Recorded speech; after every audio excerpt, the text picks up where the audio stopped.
Assalomu alaykum aziz yurtdoshlar. Kanalimizga xush kelibsiz. Hozir taniqli shifokor, olima Oydin Solihning Haqiqiy tibbiyot kitobini audio shaklida e'tiboringizga havola etamiz. Ushbu loyihani Oydin Solihning xotirasiga bag'ishlaymiz. U kishining ilmi va tajribasi barchamizga foydali bo'lishiga ishonamiz. 5-qism. Qo'shimchali tayyor taomlar va ichimliklar. Oziq-ovqat sanoati mahsulotlari, konservalashtirilgan mahsulotlar sog'liqni, xususan bolalar sog'lig'iga juda katta xavf tug'diradi. Bu ozuqalar metabolizmga, immunitet tizimiga va genlarga jiddiy ta'sir qiladi. Hazm bo'lmasligi tufayli tomirlarning tiqilishiga sabab bo'ladi. Tanadagi vitamin ishlab chiqaruvchi mexanizmni suv miqdori va tarkibini buzib, qarishini tezlashtiradi va kasalliklarga sabab bo'ladi. 10-12 yoshli bolalarning aksariyati bu ozuqalarning miya va jinsiy a'zolarga beradigan zarari oqibatida hozirdan yosh qariyalarga aylanib bormoqda. Bugungi kunda jahon ozuqa sanoatida bir yil ichida minglab turdagi millionlab tonna qo'shimcha moddalar qo'llanilmoqda.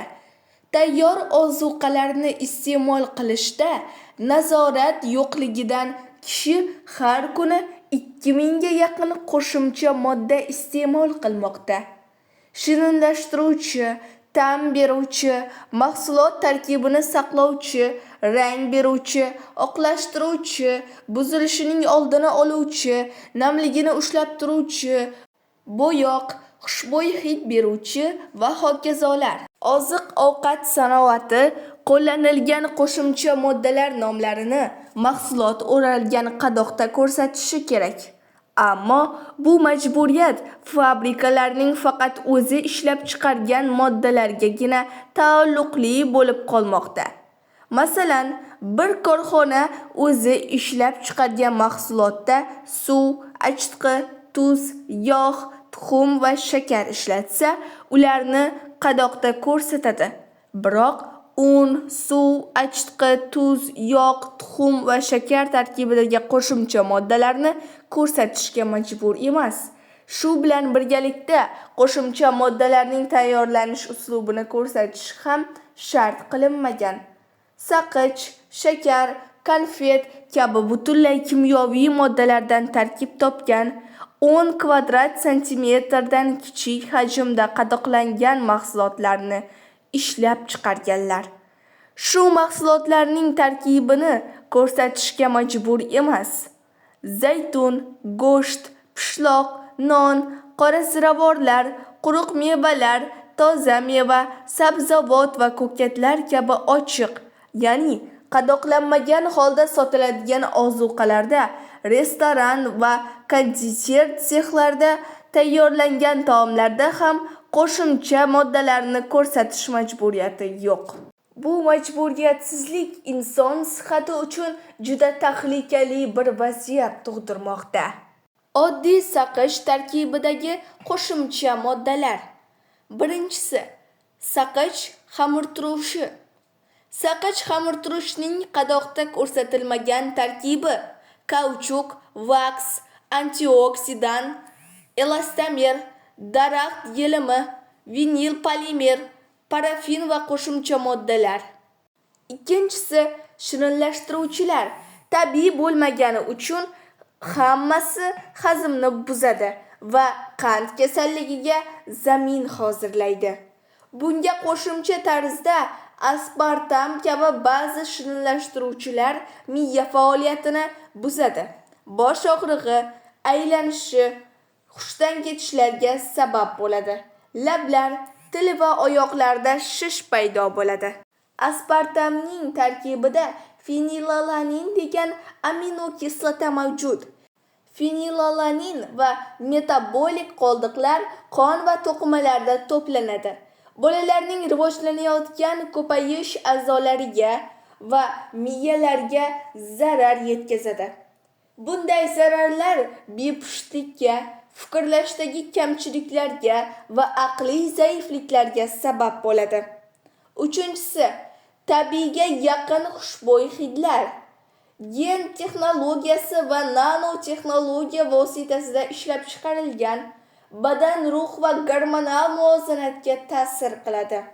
To'rtinchisi, nam saqlovchi cho'chqa yoki chorvachilik mahsulotlaridan olinishining ehtimoli katta. Gen texnologiyasi va nanotexnologiya vositasida ham olinadi. Beshinchisi, emulgator, asosan cho'chqa mahsuloti. O'simliklardan qilingan emulgatorlarda loviya litsini deb yozishadi. Ammo bu ham aslida geni o'zgartirilgan loviyadan tayyorlanadi. Ya'ni har ikkisi ham sihat uchun tahlikalidir.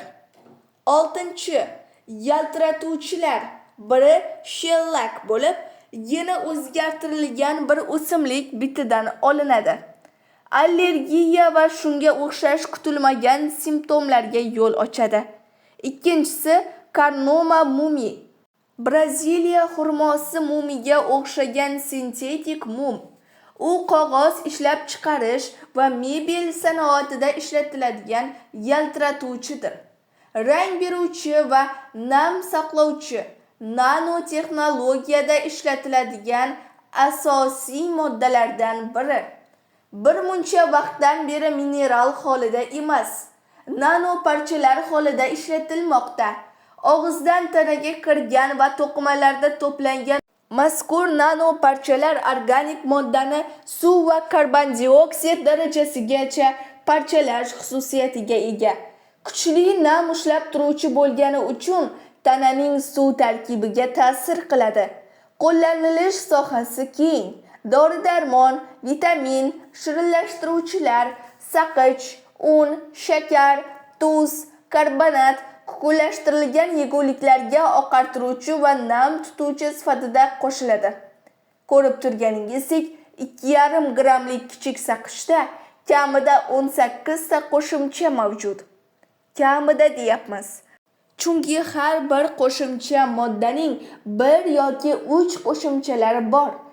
Saqich ustida laksativ modda qo'shilgan va saqich yutmang kabi yozuvlar bor.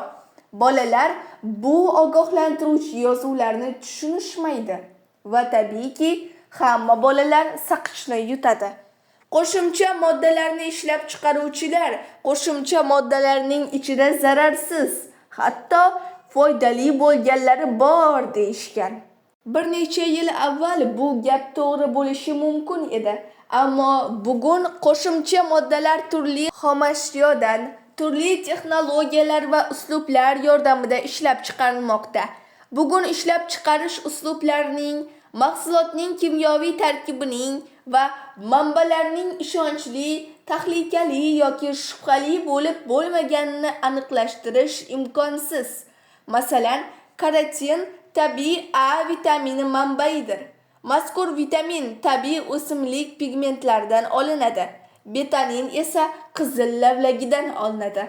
30 yil avval bu shaklda tabiiy o'simliklardan olingani uchun ikkalovining ham nomi 30 yil avvalgidek hozir ham ishonchli sinfidan joy olgan. Ammo bu vaqt davomida yangi uslublar va texnologiyalar qo'llanilishi boshlangan va mazkur qo'shimcha moddalar umumiy hisobda GM o'simliklaridan olinmoqda. Hatto biosintez yoki nanotexnologiya vositasida ham olinayotganlari bor. Shunday ekan, ular ishonchli emas, tahlikali holga kelib ulgurgan. Demak, etiketkali yoki etiketkasiz bo'lsin, ustida tarkibi yozilgan bo'lsin, bo'lmasin, qo'llanilgan haqiqiy qo'shimcha moddalari va ularning manbalarini aniqlash imkonsizdir.